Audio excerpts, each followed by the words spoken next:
jam.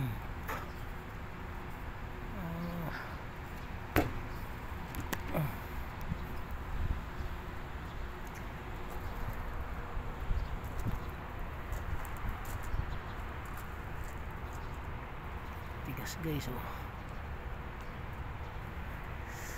Busing to kasi.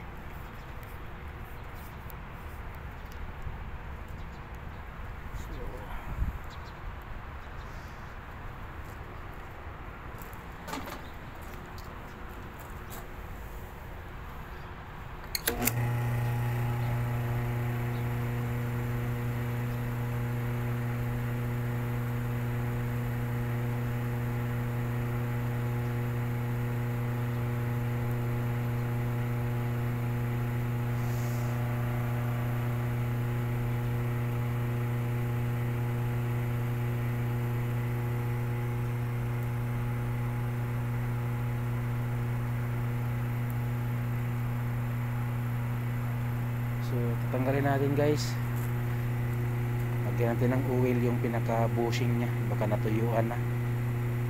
So tara, malapit ko sa Amerika guys.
So paganahin lang muna natin guys, hindi mo natin tatanggalin dahil Huwebes na ngayon, bukas walang pasok. Sa Sabado wala pa rin yung Saudi, so sa Sabado natin to babakasin. So mamaya pagkatapos tayo mag duty, i-off muna natin para hindi siya masira.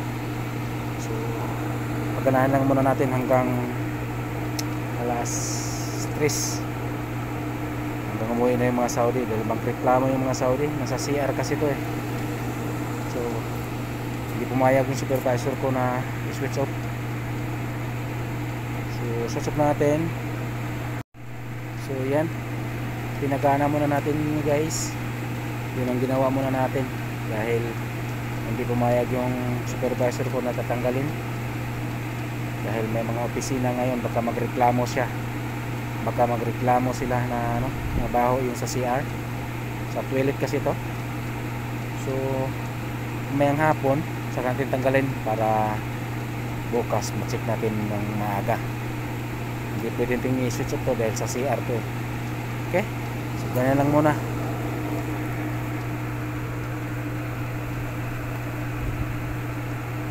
Bukas tanghali pa naman sila darating eh, so maaga mabuksan na natin.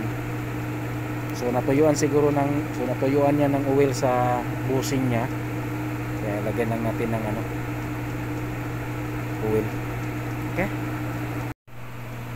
so yan, pinagana muna natin guys. Ganun lang muna ang ginawa natin dahil hindi pwede yung i-switch off ito kasi nasa CR to eh, dahil nakaserve ito sa CR. Baka magreklamo yung mga Saudi, mabaho yung CR. So hindi pumayag yung supervisor ko na switch off. So paganahin daw hanggang kahit mga alas 3.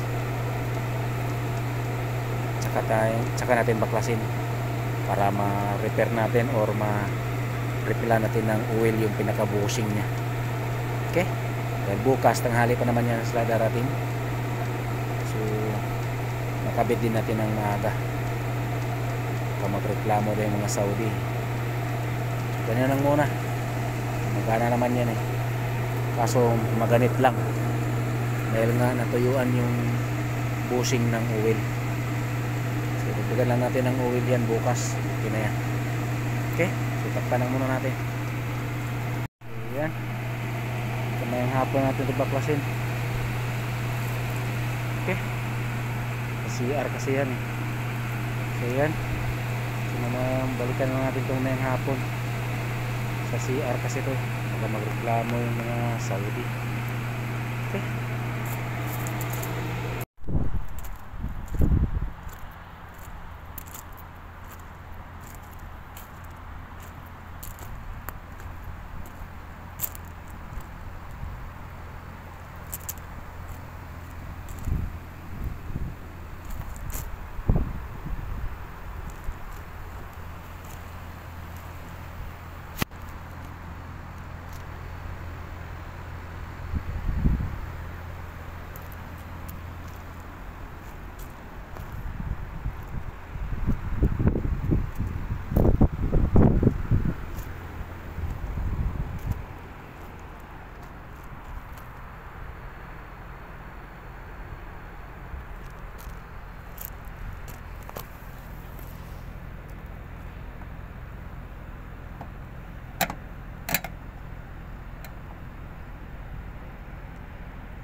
Natuyuan na nga siya ng grasa guys. Ayan oh.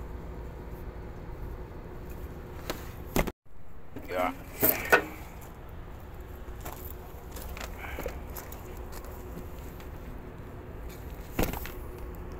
Sira na rin tong ano niya, rubber bushing. Kailangan rin ng papalitan. Ito rin yung isa oh. Sira na. Tigas.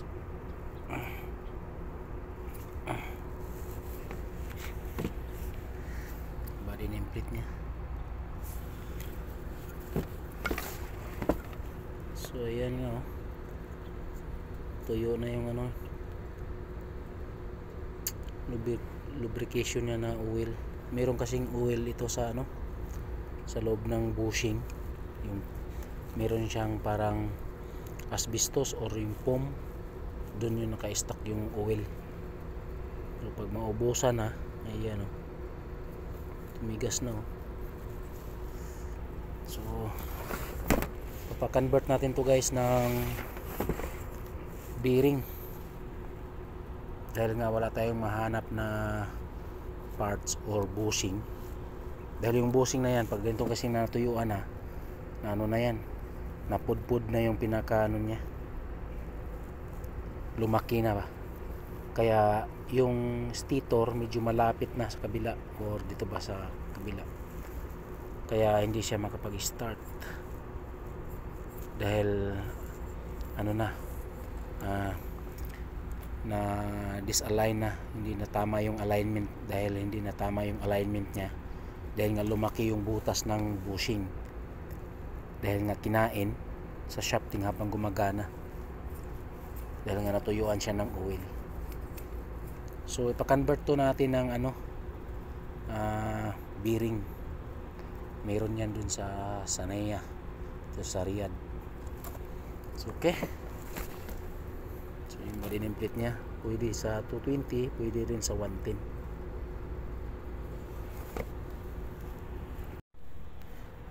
Tigas na oh, tigas na talaga. Bali natin.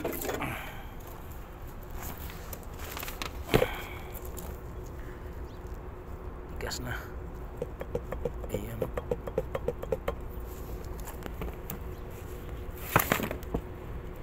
Sira na rin tong ano niya, rubber bushing. Itong isa din oh, kailangan palitan. So ayan oh, tuyo na yung oil niya or yung lubrication niya. Itong bushing kasi guys, meron yang parang asbestos or parang foam sa loob, doon na i-stack yung oil. So pag maubusan na ng oil, yun, ano siya, kakainin na or mahahasa yung pinaka ano, bushing. So pag lumaki yung pinaka bushing, tulad niya no, so hindi na tama yung alignment ng stator, hindi na tama yung alignment ng rotor, kaya hindi na siya makaikot. So ipa-convert natin to guys ng bearing. Doon marami doon sa Sanaya, dito sa Riyadh KSA. So yung body nameplate nya pwede sa 110 or 115, pwede sa 130, pwede sa 230 volts. So yan, sira na yung bushing nya, convert natin ng bearing. Okay, saucepan para sa toilet sa masjid. So, takpan lang muna natin habang magantay tayo ng ano, mapagawa itong motor.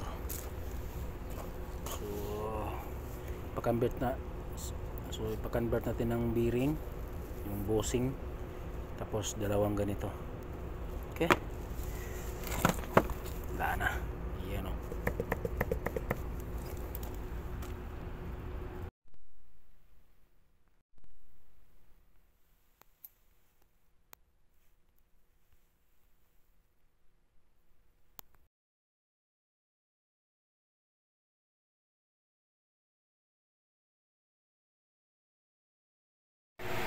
ayun oh.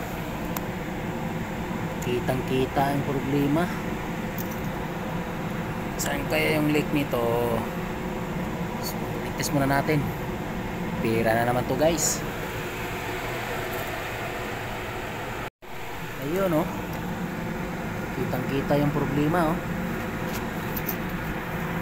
Baka dito yan sa king valve ang leak. Pira na naman to. Pira na naman to guys. Tara, haligtis natin.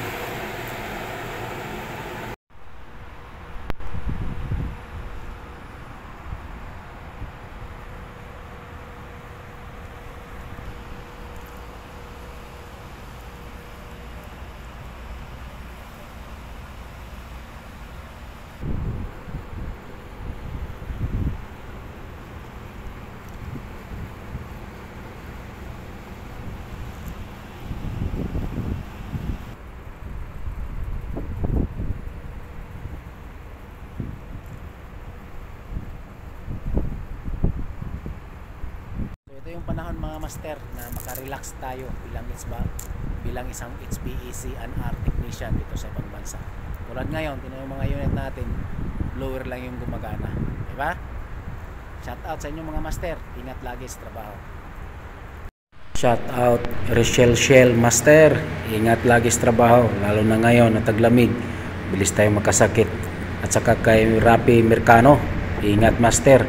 Dapat relax lang. So ito yung panahon mga master na makarelax tayo bilang isang HVAC and R technician dito sa ibang bansa. Tulad ngayon, tingnan yung mga unit natin, blower lang yung gumagana. Diba? Shout out sa inyo mga master. Ingat lagi sa trabaho. Ayun oh. Kitang kita ang problema. So, test muna natin. Pira na naman to guys. Balik natin. Ayan.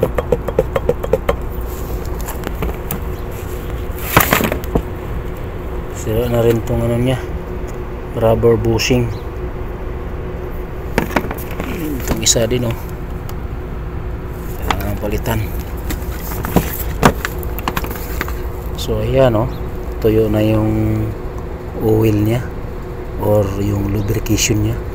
Itong bushing kasi guys, meron yang parang asbestos or parang foam sa loob. Doon na i-stack yung oil. So pag maubusan na ng oil, yun, ano siya, kakainin na or mahahasa yung pinaka bushing. So hindi na tama yung alignment ng rotor, kaya hindi na siya makaikot.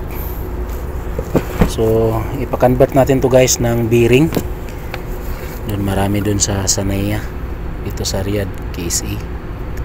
So yung body nameplate nya. So yan, sira na yung bushing nya. Convert natin ng bearing. Okay, saucepan para sa toilet sa masjid. Kasi may kita ba rin sakir?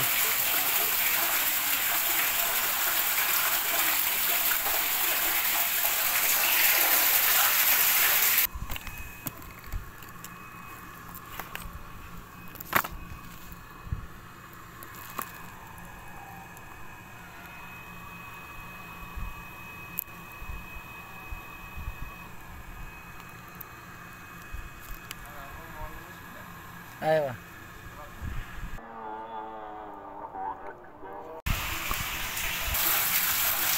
Kasi may kita ba rin sakir?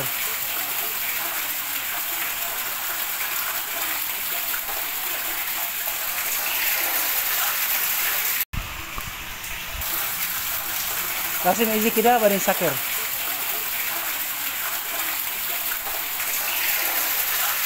Ada pressure oh. Ano ba tahad? So ito yung gagawin natin ngayon guys. Mag-overflow na yung tubig dito. Hindi daw mag-automatic. Aywa. So yan oh, gumagana na. So i-check natin yung float switch. Kasi may kita ba rin sakir? May sakir. So tanggalin natin para mapalitan natin ng bago. So para alis na yung Saudi. Part-time kasi natin to ngayon guys eh. So ayan oh. Continuous pa rin yung pump gumagana. So tanggalin natin para makabili agad yung may-ari dahil nga magsasara na rin, magsara yung mga tindahan. Yung pagkatapos kong tinanggal guys, chinek ko yung NO at saka NC, buo naman. Ito palang dahilan no, kaya marami ng tambak na float switch ito sa taas.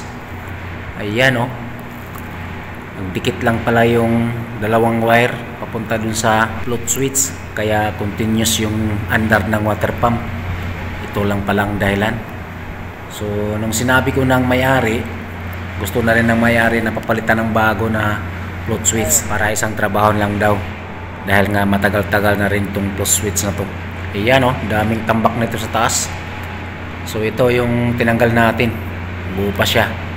So sinabi ko sa may-ari na itago lang niya to. Baka magka-problema, yan, balik lang natin. So yan, nalagyan na natin ang tape. So kadalasan kasing nakikita ko ng mga wiring sa outdoor guys, ganito lang. Kahit nga sa loob ng bahay nila guys, sa loob ng ceiling, pag may ginagawa ko ng mga AC, nakabalandra lang yung mga wire sa loob. Iba talaga pag ibang lahi ang gumagawa. So ito na yung bagong float switch guys. Papalitan na rin natin dahil gusto ng may-ari para sigurado daw. Dahil nga baka daw after ng ilang buwan masisira na naman daw yung luma. So para sigurado. So chinek ko lang muna bago natin i-connect o rekabit para sigurado. So, bago naman to pero para sure ba. So yan, ini-install na natin para matapos na tayo. Para makasingil tayo, makabili tayo ng ulam at saka bigas guys ba.